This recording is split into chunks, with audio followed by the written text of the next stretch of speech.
Hi, welcome back to Movie Explained in English. Today, I'm going to explain an American sci-fi thriller movie titled Extinction, which was released in the year 2018. The movie begins in a busy town center where everyone's going about their daily lives. The atmosphere seems to be a mixture of calmness and tranquility, indicating that the city is free from the disease that is crime. Suddenly, hundreds of unidentified flying objects come tearing through the sky and start indiscriminately shooting innocent civilians. A man named Peter watches it transpire in horror from a building until the flying machines fire a missile towards him. Right then, Peter wakes up in a cold sweat next to his wife Alice. It turns out Peter has been experiencing recurring nightmares. In his dreams, he and everyone he knows suffer through violent, alien invasion-like confrontations with an unknown enemy. Alice has advised her husband many times to consult a psychiatrist, but he always ignores her, mentioning that it'll pass. This has strained the couple's relationship, and now, they mostly try to ignore each other. Alice and Peter have two daughters named Hannah and Lucy who are also worried about him. But Peter always claims that he will eventually figure out everything himself. The next day, it becomes clear that the environment at Peter's home is quite tense because of his recurrent nightmares. Therefore, to lighten everyone's mood, before leaving for work, Peter promises to take his family to a pier later that day, much to the little Lucy's excitement. He also promises to host a party the next day to celebrate Alice's promotion at work. The strange thing about the city is that all the children are always at home because there are no schools here, and education is non-existent. Moreover, everyone seems to be too distant from one another. Although there are interactions, they seem to be very cold and ingenuine. Later, at work, Peter again has strange visions causing one of his equipment to crash. As he snaps out of his dream and tries to fix the machine, his boss, David, arrives there. David is an empathetic and understanding man, who is aware of Peter's problems, so he recommends him to a good clinic. Peter disagrees that it's all in his mind, believing that what he is seeing are actually prophetic visions of an invasion that will soon come from the sky. However, David warns him to oblige, or else he won't be allowed to continue working at the office anymore. Shortly after, he again experiences some strange visions. In one of them, some gunmen storm into a building and start shooting everyone in sight. Just then, he wakes up, disturbed, and realizes that he's been dreaming again at work. To make matters worse, he is also late for the family outing, leaving his children devastated. Hence, fed up with what his life has become, he finally decides to visit the clinic. The next day, he announces to Alice that he has already fixed an appointment with a doctor, much to her surprise and joy. At the clinic, Peter meets a fellow patient named Chris, who reveals that he is also having the same visions. He then starts telling some strange theories like, someone wants to control them by erasing their thoughts. These people are violent and deadly, and they are coming to Earth very soon. Peter is very confused by the conversation, but he chooses to ignore it since the place is filled with mental patients. After Chris goes in for his appointment, Peter has another strange vision. This time, he sees his boss, David, and his family armed with guns and walking around the city. After Peter snaps out of it, he deduces that his visions are of an upcoming invasion which he does not want to be erased. Hence, he leaves the clinic without treatment. When he returns home, Alice asks him about his session and he comes clean to her. Peter thinks that he is meant to see these things and that something bad is about to befall on them. Fed up with all the BS, Alice cuts him short and tells him to just get ready for the party. However, at the party, strangely, no one seems to be eating anything, as if they don't need it. Peter also continues to act strange and constantly looks at the sky through his telescope on the balcony. When his neighbor, Ray, comes over to talk, a strange luminous object falls from the sky. Peter thinks he is dreaming, but Ray confirms that those objects are in fact real. This attracts the attention of Alice and Ray's wife, Samantha, so they decide to join the men at the balcony. Suddenly, the flying object crashes into a nearby building, sending massive shockwaves that tear the city apart. This also causes Peter and the group to go flying through the glass window and into their apartment. They quickly get up and have another look through the balcony only to find thousands of similar flying objects descending on Earth from the sky above. Terrified, they rush back into the home. Peter looks for his children and learns that Hannah is at Ray's place hanging out with her daughter.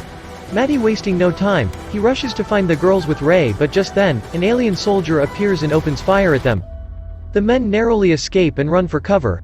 After the soldier leaves, they look for the girls and eventually find them inside a trapped elevator. Inside, they also find the dead body of a woman, confirming that whoever is flying those ships have declared war on the city. After rescuing the girls, they notice an armed soldier killing other residents mercilessly. They momentarily hide and at an opportune time, the two families part ways. After reaching his apartment, Peter confronts Alice and tells her that everything that is happening right now, he saw it in his dreams but in a different order. He doesn't know what will happen next, but he feels that they should head for the factory where he works. The two then hear the sound of more people getting gunned down, so they barricade the main door before hiding the girls in their room. Suddenly, someone tries to force through the main door, prompting the terrified couple to hold it from the other end. Unfortunately, amidst the chaos, Lucy walks out of the room to look for her soft toy Herman and hides under a table. Meanwhile, after failing to gain entry through the door, the armed alien makes a hole through the wall. Frightened, Peter and Alice run back to their daughters only to realize that Lucy has ventured out. By then, the armed alien finds Lucy and pauses to closely examine her. Taking advantage of the slight distraction, Peter attacks the soldier from behind. Alice also arrives at the scene, and together, the couple finally subdues the alien. Following this, Peter arms himself with the soldier's weapon and leads his family to the roof. There, they reunite with Ray and his family. All of them are shocked and devastated to witness their once sprawling city covered in fire. Just then, an alien drone surveys the building with a flashlight, prompting them to quickly hide from it. Then, they realize that they cannot be at the rooftop for long and decide to move down with the help of the glass cleaner's lift. But unfortunately, one of the supports of the crane snaps, forcing them to enter an empty apartment. Meanwhile, it's revealed that the soldier from earlier is still alive. It is now looking for the family, tracking them with a homing signal on the gun taken by Peter. On the other hand, Peter examines the alien's gun and realizes that it has a biometric trigger which can only be shot by its owner.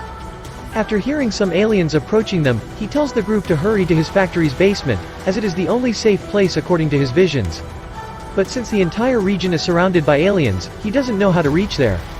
Luckily, Alice suggests that they can still reach the basement through the tunnels that she discovered during her work. Suddenly, an alien ship opens fire at them from outside, killing Ray and his family on the spot. Peter quickly escorts his family out of the apartment but encounters two armed aliens in the hallway. They quickly hide and Peter desperately tries to bypass the rifle's biometric authentication.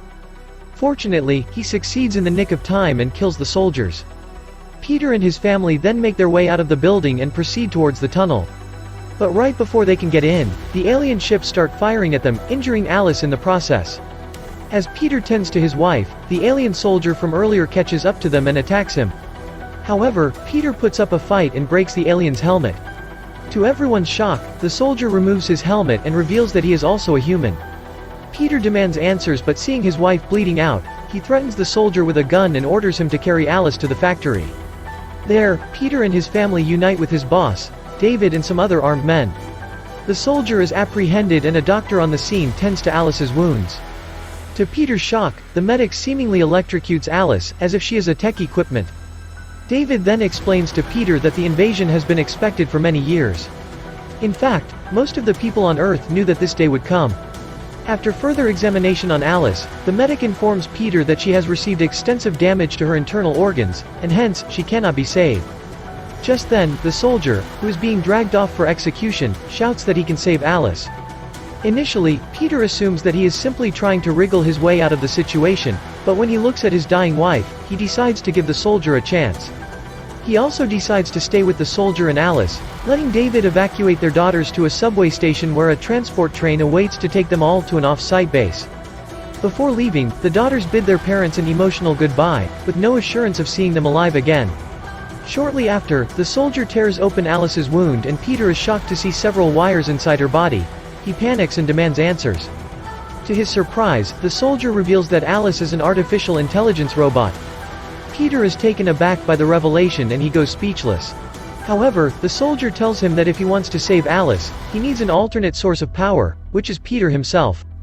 At the soldier's guidance, Peter takes a pocket knife and warily starts cutting open his own chest. But even though he makes a deep cut, he feels no pain at all. After he is through with the process, he notices artificial organs and wires inside his body, confirming that he is also a synthetic. As he tries to have a grasp of the revelation, the soldier brings out a cable and connects it between the two synthetics, causing Peter to pass out. During this period, he experiences in detail about his recurring nightmares. It turns out what he had thought were visions of the future, are actually memories of a past war. Many years back, the humans created synthetic robots to serve them, and ultimately, make the world a better place to live in. However, the synthetics became too smart and started a revolution, demanding equal rights as their human counterparts. They wanted to go to schools, have emotions, have a family, and even bear children like the humans. However, their requests were immediately rejected. Fearing an impending war, the human military attacked the unarmed synthetics and killed a lot of them. But, the AI synthetics fought back, and using their impeccable physical strength and advanced brain, they eventually drove the humans out of Earth. Even Peter himself killed one of them. It's also revealed that Peter and Alice met during the tension. One day, while fighting against the humans, they came across Hannah and Lucy, who were grieving their deceased parents. The girls are synthetics, but they were adopted by human parents, probably because they couldn't have children of their own. Seeing their pitiable condition, Peter and Alice calmed them down and decided to adopt them. At last, to deal with the guilt of how they killed humans, most synthetics including Peter and his family wiped their memories of the war and lived as humans, unaware of their nature or history. However, people like David chose to keep their memory, so that they could prepare for the humans, who are hell-bent on taking revenge. We also get to know that the clinic that Peter went to earlier is one of the places where the synths had their memories suppressed. And now that some synths are gaining fragments of their memories back, they are again being sent there. Back in the present, Peter and Alice wake up and the soldier, Miles, explains that after the humans fled from Earth on spaceships, they arrived on Mars and started rebuilding for their ultimate vengeance. During their time there, the elders taught the children that the synths are terrible creatures, who only know how to kill, and after 50 years of planning, they finally built advanced machinery and weapons, with the help of which they have come back to reclaim what's supposedly theirs. However, Miles had always expected the synths to be monsters, not families with children. And after getting a good look at Lucy under the table, he decided that he couldn't kill anyone. After hearing him out, Peter is taken aback, but nonetheless, he thanks Miles for his help before departing with his wife. But as they reach the tracks, they are caught between an intense gunfire between the synthetics and the humans. Fortunately, the synthetics stand strong, allowing Peter and Alice to escape from the place, and eventually reach the station, where the train is about to take off. The humans arrive even there, but the resilient David pegs them back with some rounds, allowing Peter, Alice and himself to get on the train.